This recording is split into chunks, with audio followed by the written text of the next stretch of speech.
पाठ 6 मानव संसाधन, पृष्ठ संख्या 62 से पृष्ठ संख्या 71 तक। तो आइए अब सुनते हैं पाठ मानव संसाधन, पृष्ठ संख्या 62। लोग ही एक राष्ट्र के सबसे बड़े संसाधन होते हैं। प्रकृति की देन केवल उस समय महत्वपूर्ण होती है जब वह लोगों के लिए उपयोगी होती है। लोग अपनी आवश्यकताओं और योग्यताओं से उसे संसाधन में परिवर्तित कर देते हैं। इस प्रकार मानव संसाधन ही अंतिम संसाधन है। स्वस्थ, शिक्षित और अभिप्रेरित लोग अपनी आवश्यकताओं के अनुरूप संसाधनों का विकास करते हैं। अन्य संसाधनों की भांति मानव संसाधन विश्व में समान रूप से वितरित नहीं है। अपने शैक्षिक स्तर, आयु और लिंग में वे एक दूसरे से भिन्न हैं। उनकी संख्या और लक्षण भी बदलते रहते हैं। क्या आप जानते हैं, भारत सरकार के अधीन एक मानव संसाधन मंत्रालय है। 1985 में इस मंत्रालय का निर्माण लोगों के कौशल को बढ़ाने के लिए किया गया था। इससे यह प्रदर्शित होता है कि लोग देश के लिए कितने महत्वपूर्ण संसाधन हैं। क्या आप जानते हैं, प्रधानमंत्री कौशल विकास योजना यानी कि PKVY को 2015 में 1 करोड़ भारतीय युवाओं को 2016 से 2020 तक प्रशिक्षित करने के उद्देश्य से शुरू किया गया था। इस योजना का उद्देश्य संभाव्य और मौजूदा रोजगार अर्जक को गुणवत्ता प्रशिक्षण प्रदान करके रोजगार योग्य कौशल की योग्यता को प्रोत्साहित करना है। इस पृष्ठ पर एक चित्र दिया गया है जिसमें शिक्षिका एवं बच्चे आपस में वार्तालाप कर रहे हैं। सबसे पहले एक बच्चा कहता है, मेरी कक्षा में 30 बच्चे हैं। एक बालिका कहती है, मेरे विद्यालय में 500 बच्चे हैं। एक और बालक कहता है, मेरे गांव में 1000 लोग हैं। इसके बाद शिक्षिका पूछती है, आपके विचार से विश्व में कितने लोग हैं? इसी चित्र में आगे एक बालक जवाब देता है, विश्व में लगभग 6.6 अरब लोग हैं। इस पर शिक्षिका पूछती है, 1 अरब में कितने शून्य होते हैं? इस संख्या को आप कैसे लिखेंगे? पृष्ठ संख्या 63, जनसंख्या का वितरण। भूपृष्ठ पर जिस प्रकार लोग फैले हैं उसे जनसंख्या वितरण का प्रतिरूप कहते हैं। विश्व की जनसंख्या का 90% से अधिक भाग भूपृष्ठ के लगभग 30% भाग पर निवास करता है। विश्व में जनसंख्या का वितरण अत्यंत असमान है। कुछ क्षेत्र बहुत घने बसे हैं और कुछ विरल बसे क्षेत्र हैं। दक्षिण और दक्षिण पूर्वी एशिया, यूरोप और उत्तर पूर्वी उत्तर अमेरिका घने बसे क्षेत्र हैं। उच्च अक्षांशीय क्षेत्रों, उष्णकटिबंधीय मरुस्थलों, उच्च पर्वतों और विषुवत वनों के क्षेत्रों में बहुत कम लोग रहते हैं। विषुवत वृत्त के दक्षिण की अपेक्षा विषुवत वृत्त के उत्तर में बहुत अधिक लोग रहते हैं। विश्व की कुल जनसंख्या के लगभग 3/4 लोग 2 महाद्वीपों एशिया और अफ्रीका में रहते हैं। विश्व के 60% लोग केवल 10 देशों में रहते हैं। इन सभी देशों में 10 करोड़ से अधिक लोग रहते हैं। इस पृष्ठ पर चित्र 6.1 दिया गया है जिसमें महाद्वीपों के अनुसार विश्व की जनसंख्या को प्रतीकात्मक रूप से दर्शाया गया है।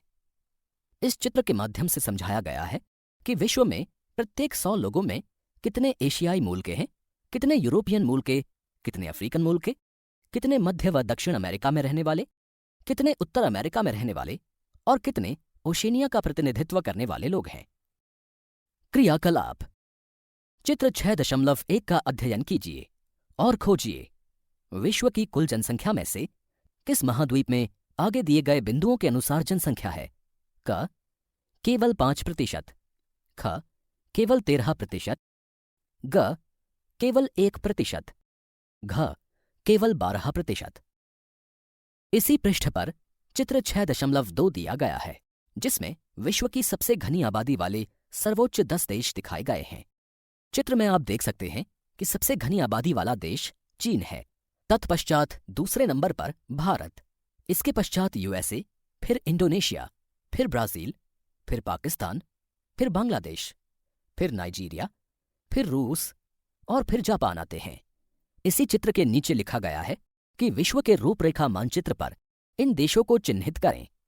पृष्ठ संख्या 64, जनसंख्या का घनत्व। पृथ्वी पृष्ठ के एक इकाई क्षेत्र में रहने वाले लोगों की संख्या को जनसंख्या का घनत्व कहते हैं। सामान्य रूप से यह प्रति वर्ग किलोमीटर में व्यक्त किया जाता है। संपूर्ण विश्व का औसत जनसंख्या घनत्व 51 व्यक्ति प्रति वर्ग किलोमीटर है। सबसे अधिक जनसंख्या घनत्व दक्षिण मध्य एशिया में है।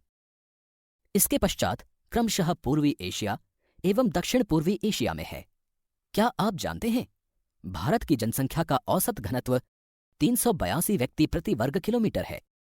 इस पृष्ठ पर एक चित्र दिया गया है जिसमें एक बालक और बालिका आपस में कुछ बातें कर रहे हैं। बालक कह रहा है, जब कक्षा में पूरे 30 विद्यार्थी उपस्थित होते हैं तब हमारी कक्षा बहुत भरी हुई दिखती है, लेकिन जब यही विद्यार्थी स्कूल की सभा में बैठते हैं तब यह कक्ष खुला और खाली दिखाई पड़ता है। क्यों? बालिका उत्तर दे रही है, क्योंकि सभा भवन का आकार या क्षेत्र कक्षा से बड़ा होता है, लेकिन जब स्कूल के सभी विद्यार्थी सभा भवन में आ जाते हैं तब सभा भवन भी भरा हुआ दिखने लगता है। जनसंख्या वितरण को प्रभावित करने वाले कारक। भौगोलिक कारक। स्थलाकृति। लोग सदैव पर्वतों और पठारों की तुलना में मैदानी भागों में ही रहना पसंद करते हैं, क्योंकि ये क्षेत्र खेती, विनिर्माण और सेवा क्रियाओं के लिए उपयुक्त होते हैं। गंगा के मैदान विश्व के सबसे अधिक घने बसे क्षेत्र हैं, जबकि एंडीज, आल्पस और हिमालय जैसे पर्वत विरल बसे हुए हैं। क्रियाकलाप। चित्र 6.2 को देखें एवं पता लगाएं कि इनमें से कितने देश एशिया में हैं। संसार के मानचित्र पर उन्हें विभिन्न रंगों से चिन्हित करें। जलवायु। लोग सामान्य रूप से चरम जलवायु, जो अत्यधिक गर्म अथवा अत्यधिक ठंडी, जैसे सहारा मरुस्थल, रूस के ध्रुवीय प्रदेश, कनाडा और अंटार्कटिक में रहने से बचते हैं। मृदा।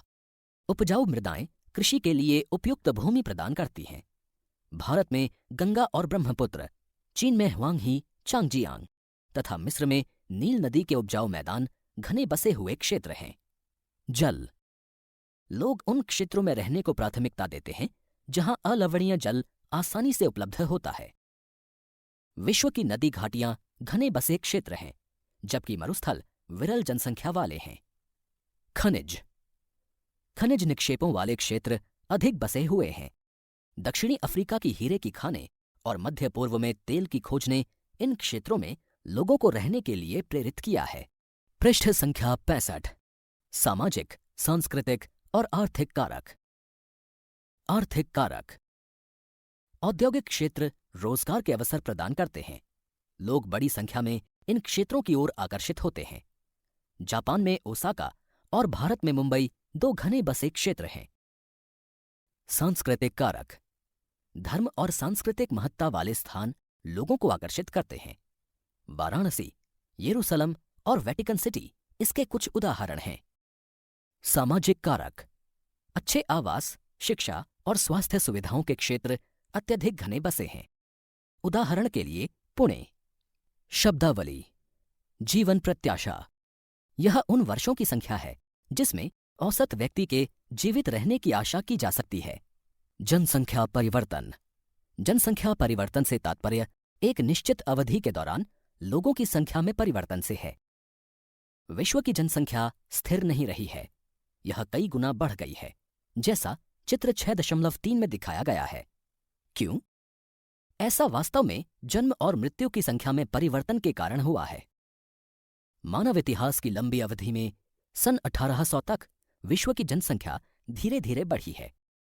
बड़ी संख्या में बच्चे जन्म लेते थे, लेकिन शीघ्र ही उनकी मृत्यु भी हो जाती थी। ऐसा इसलिए था क्योंकि वहां उचित स्वास्थ्य सुविधाएं नहीं थीं। सभी लोगों के लिए पर्याप्त भोजन उपलब्ध नहीं था। किसान सभी लोगों की भोजन की आवश्यकताओं को पूरा करने के लिए पर्याप्त उत्पादन करने में सक्षम नहीं थे। इसके परिणाम स्वरूप जनसंख्या में वृद्धि बहुत कम थी। सन 1804 में विश्व की जनसंख्या 1 अरब हो गई थी। 150 वर्षों बाद 1959 में विश्व की जनसंख्या 3 अरब पहुंच गई। इसे प्रायः जनसंख्या विस्फोट कहते हैं। 1999 में 30 वर्ष की अवधि से कम में जनसंख्या दुगनी 6 अरब हो गई। इस वृद्धि का मुख्य कारण खाद्य आपूर्ति एवं औषधियों के कारण मृत्यु दर कम होना है, जबकि जन्म दर अभी भी बहुत अधिक रही। जन्मों को साधारणतः जन्म दर में आंका जाता है। जन्म दर अर्थात प्रति 1000 व्यक्तियों पर जीवित जन्मों की संख्या में मापा जाता है। मृत्यु दर को प्रति 1000 व्यक्तियों पर मृतकों की संख्या में मापा जाता है। किसी क्षेत्र विशेष में लोगों के आने जाने को प्रवास कहते हैं। जन्म और मृत्यु जनसंख्या परिवर्तन के प्राकृतिक कारण हैं।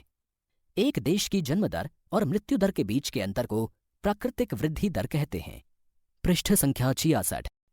विश्व में जनसंख्या के बढ़ने का मुख्य कारण प्राकृतिक वृद्धि दर का तीव्रता से बढ़ना है। प्रवास एक अन्य कारण है जिससे जनसंख्या के आकार में परिवर्तन होता है। लोग एक देश में अथवा देशों के बीच एक स्थान से दूसरे स्थान पर जा सकते हैं। उत्प्रवासी वे लोग होते हैं जो देश को छोड़ते हैं। अप्रवासी वो लोग होते हैं जो देश में आते हैं। संयुक्त राज्य अमेरिका और ऑस्ट्रेलिया जैसे देशों में भीतरी प्रवास अथवा अप्रवास द्वारा संख्या बढ़ी है। सूडान देश एक ऐसा उदाहरण है जिसमें लोगों के बाहर चले जाने अथवा उत्प्रवास के कारण जनसंख्या में कमी का अनुभव किया गया है। अंतर्राष्ट्रीय प्रवास की सामान्य प्रवृत्ति यह है कि लोग अच्छे आर्थिक अवसरों की खोज में कम विकसित राष्ट्रों से अधिक विकसित राष्ट्रों में चले जाते हैं। देशों के अंदर बड़ी संख्या में लोग रोजगार, शिक्षा और स्वास्थ्य सुविधाओं की खोज में ग्रामीण क्षेत्रों से नगरीय क्षेत्रों की ओर चले जाते हैं।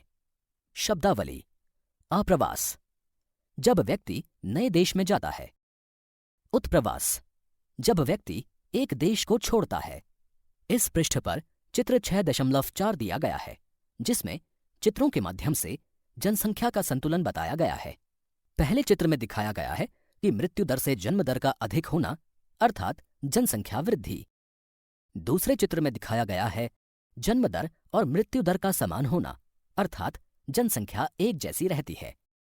तीसरे चित्र में दिखाया गया है जन्म दर से मृत्यु दर का अधिक होना अर्थात जनसंख्या कम होना। जनसंख्या परिवर्तन के प्रतिरूप: जनसंख्या वृद्धि की दर विश्व में अलग अलग है, जैसा कि अगले पृष्ठ पर चित्र 6.5 में दिखाया गया है, जहां पर विश्व मानचित्र में जनसंख्या वृद्धि की अलग अलग दरों को अलग अलग रंग से चिन्हित किया गया है। जैसे कि अति उच्च यानी कि 3% या उससे अधिक की प्राकृतिक वृद्धि की वार्षिक दर को नीले रंग से दर्शाया गया है। उच्च प्राकृतिक वृद्धि की वार्षिक दर अर्थात 2 से 2.9% की वृद्धि दर को गुलाबी रंग से दर्शाया गया है। आदर्श प्राकृतिक वृद्धि की वार्षिक दर अर्थात 1 से 1.9% की दर को हल्के नीले रंग से दर्शाया गया है। निम्न प्राकृतिक वृद्धि की वार्षिक दर अर्थात 0.9% या उससे कम को हल्के पीले रंग से दर्शाया गया है तथा 0 या ह्रास को सफेद रंग से दर्शाया गया है। यद्यपि विश्व की कुल जनसंख्या तीव्रता से बढ़ रही है, तथापि सभी देशों में यह वृद्धि अनुभव नहीं की जा रही है। कुछ देशों में जैसे केन्या में जनसंख्या वृद्धि दर ऊंची है। उन देशों में जन्म दर और मृत्यु दर दोनों ही उच्च हैं। हाल ही में स्वास्थ्य सेवाओं में सुधार के साथ मृत्यु दर कम हो गई है, परंतु जन्म दर अभी भी अधिक है, जिससे वृद्धि दर बढ़ रही है। अन्य देशों में जैसे यूनाइटेड किंगडम में निम्न जन्म दर और मृत्यु दर के कारण जनसंख्या वृद्धि की दर मंद है। पृष्ठ संख्या 67। जनसंख्या संघटन: किसी देश की जनसंख्या कितनी भी अधिक हो, उसका उस देश के आर्थिक विकास के स्तर से कुछ अंतर नहीं पड़ता। उदाहरण के लिए बांग्लादेश और जापान अति घने बसे देश हैं, लेकिन जापान बांग्लादेश से आर्थिक रूप से अधिक विकसित देश है। एक संसाधन के रूप में लोगों की भूमिका को समझने के लिए हमें उनके गुणों के बारे में जानने की आवश्यकता होती है। लोग अपनी आयु, लिंग, साक्षरता स्तर, स्वास्थ्य दशाओं, व्यवसाय और आय के स्तर पर एक दूसरे से भिन्न होते हैं। लोगों की इन विशेषताओं के बारे में जानना आवश्यक है। जनसंख्या संघटन जनसंख्या की संरचना को दर्शाता है। इस पृष्ठ पर एक चित्र दिया गया है, जिसमें समाज में मौजूद अलग अलग तरह के लोगों का समाज को दिया गया योगदान दिखाया गया है। जैसे चित्र में एक बूढ़ी महिला को दिखाया गया है जो कह रही है, मैं अपने पोते पोतियों को कहानी सुनाती हूं। वहीं एक इंजीनियर को दिखाया गया है जो कह रहा है, मैं सेतु बनाता हूं। वहीं एक गायक को दिखाया गया है जो कह रहा है, मैं विवाह समारोह में गाता हूं। वहीं एक गृहिणी को दिखाया गया है जो कह रही है, मैं घर की देखभाल करती हूं। वहीं एक वैज्ञानिक को दिखाया गया है जो कह रही है, मैं कैंसर उपचार की औषधियों के लिए शोध कर रही हूं। अंत में एक किसान को दिखाया गया है जो कह रहा है, मैं किसान हूं। इस चित्र के नीचे लिखा है, सोचें। प्रत्येक व्यक्ति समाज के लिए एक संभाव्य संसाधन है। मानव संसाधन के रूप में आपका योगदान क्या होगा? पृष्ठ संख्या 68।